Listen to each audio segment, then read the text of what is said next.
आज आपण बनवणार आहे दोडक्याची भाजी। दोडक्याच्या भाजीसाठी आपल्याला जे साहित्य लागणार आहे ते पहिले तुम्हाला सांगते। मी हे छोटेसे बारीक बारीक कट करून दोडका घेतलेला आहे, थोडीशी कोथिंबीर, एक टमाटो छोटंसं आणि कांदा आणि ही लसूण अद्रकची पेस्ट आहे।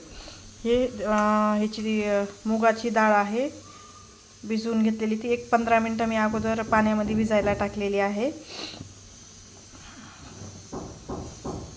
तर आपण आता मी थोडंसं ना तेल जे आहे ते गरम करून घेतलेलं आहे। त्याच्यामध्ये आपण आधी चेक करायचं की 1-2 मोहरी टाकून बघायची, ती छानशी अशी तडतडली पाहिजे लगेच।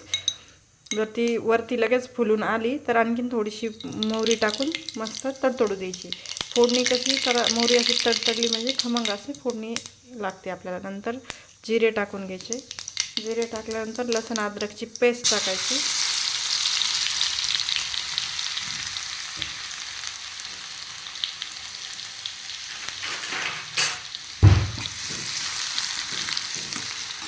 लसूण अद्रकची पेस्ट कांदा टाकायचा, लसूण अद्रकची पेस्ट हे झाली की लगेच आपण थोडंसं हलकंसं लाल होऊन लगेच टमाटर टाकून द्यायचं।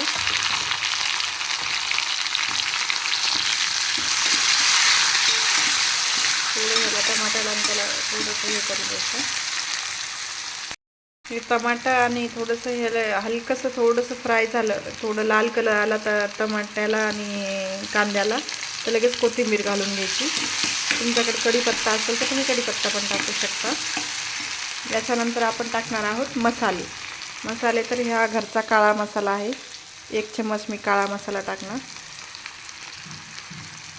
नंतर दुसरा आहे की हे लाल तिखट, आपलं लाल मिरची पावडर आहे हे। नंतर धनिया पावडर 1 चम्मच, हळदी पावडर 1/2 चम्मच।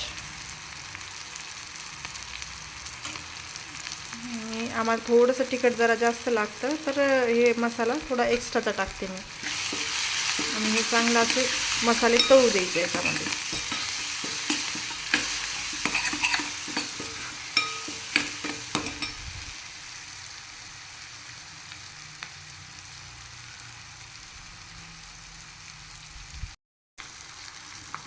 मसाले चांगले असे हे होऊन झाले, फ्राय करून झाले, तळून झाले की याच्यामध्ये आपण दोडका टाकणार।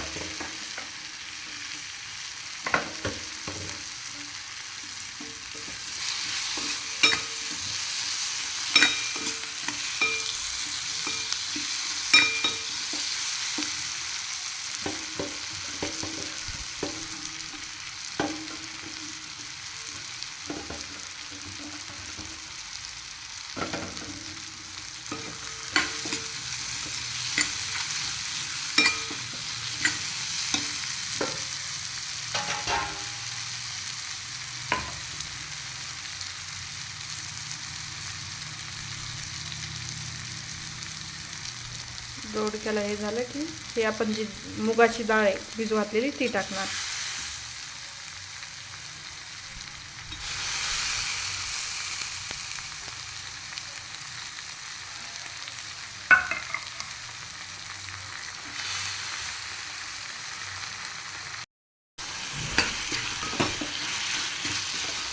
मुगाची डाळ टाकून छान असं त्याला हलवून घ्यायचं।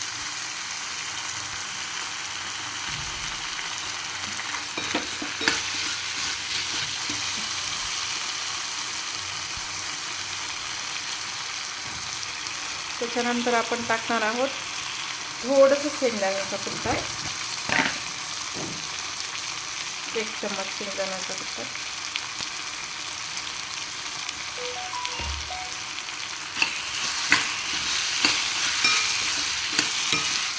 बघा दिसायला किती सुंदर दिसते भाजी, एकदम चविष्ट भाजी होती।